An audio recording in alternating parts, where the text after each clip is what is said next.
I want to share with you an amazing story. A story about a person I admire tremendously. His name was Shlomo Farhi. And in the strangest turn of events,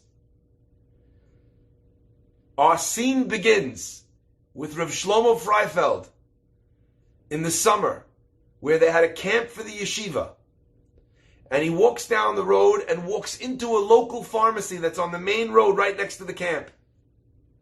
And he sees all these indecent magazines in the front. Pictures of women, no clothing, this, that, in the window of the pharmacy. The rabbi walks in and he says, "How much for all the magazines?" The guy's looking at the rabbi. Perv. The rabbi with his beard and the thing, he wants all the mags with the girls. He says, "How much do you make on all these magazines for the entire summer?" Guy says $150, $200. Rav Shlomo Farhi takes out a check. He writes him a $200 check. He hands it to the guy and he says, "Please, I've paid you what you would have made. Move all the magazines behind the counter, behind something, so that the boys don't have to see it, so passers-by don't need to be assaulted by the indecency of these images." That's avoiding a machloket. Walking into the place and saying, "How dare you put this in the window?" Which is what I would have wanted to say. I think you might have wanted to say.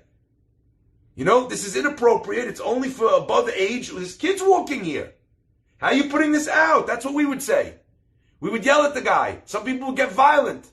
Rabbi Freifeld walks in and says, "What's the guy going to say back to me when I tell him what I want?" He's going to say, "I make the money this way. So let me just take away that piece so that he has his piece, so that there's no point in machloket." Walk into a scenario and say, "What is this person going to want? Let me give it to them before we start the conversation, so that they already have their chelek, so that there doesn't need to be chaluk, so that there doesn't need to be met." Isn't that powerful? Isn't that beautiful? Isn't that thoughtful?